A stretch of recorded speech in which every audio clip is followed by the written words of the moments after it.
Greetings, greetings, greetings. I'm Elton Brewington here with DiscoverBrightside, and we have the great opportunity now to talk with Lester Patrick, author of of a great book that talks about unapologetic start and great finish. And in it, he talks about Jim Crow.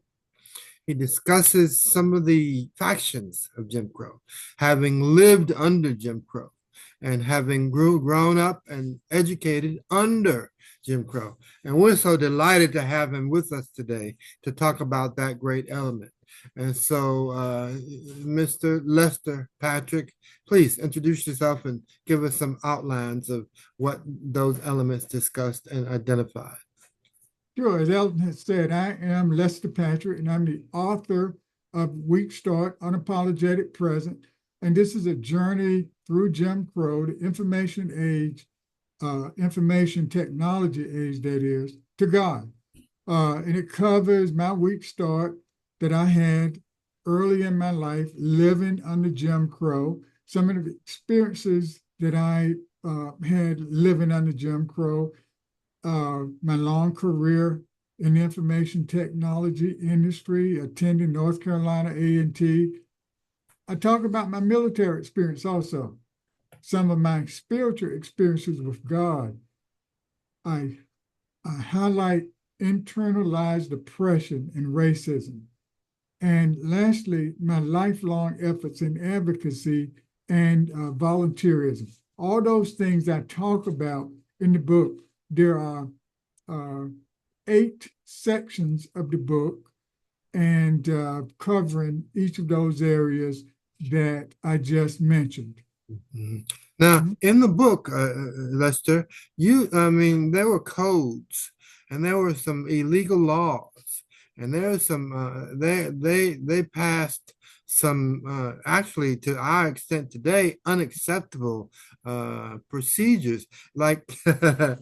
I know some of the local constabularies, and like in this area, Wilson, North Carolina, it was illegal for you to have a court procedure before a judge where you chew gum. I mean, you chewed gum. It was that was illegal. You could be arrested for that, and it was illegal for you to wear a shirt where the shirt tail was loose. And you didn't, it wasn't tucked in, and you could be arrested for that. Arrested. And so Right. you talk about Jim Crow, you talk about some illegal procedures and actions that could, when you think about them today, you would, it'd blow your mind. It'd blow your mind. Right. So we're going to spend a little time talking about that and what it means and represents. As a matter of fact, when you talk about Project 2025, these have something to do with that. And so we're going to get the words and the production out there for what these items represented. And Lester, if you could tell with us a little bit of what your understandings of those are, and we could walk into them. So just to piggyback up on what you just mentioned, you mentioned some laws that appear to be minor, but the impact that they had, such as chewing gum and the other in court, or wearing your shirt tail out in public.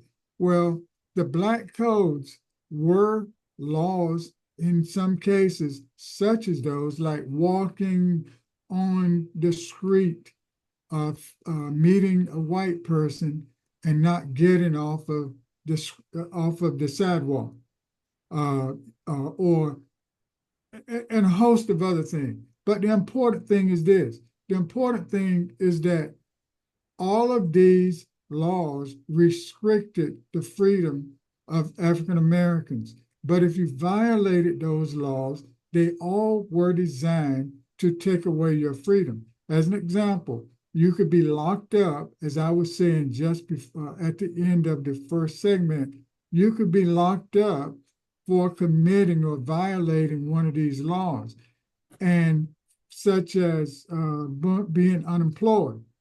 And if you were sent to jail, the judge could sentence you to to work forced labor for the person who identified you as being unemployed. Imagine that. You would be released from prison to work for this person who had reported you as being unemployed. It was still slavery all over again. It's just that it was not, it was at the state level. See, these are things that really need to be identified. They need to be projected out there in the public domain so that you understand what you're getting with this, Right. the opposition Republican representative. And so you need to know. You don't walk around not knowing. Now, Congress passed the Civil Rights Bill of 1866 to counteract the Black codes. But when Congress passed the Civil Rights Act of 1866, the states responded with the Jim Crow laws. And again, these laws started with the Black codes. They became, they started with the slave codes. They became the Black codes. And then at this stage, they were called the Jim Crow laws. But they were all designed to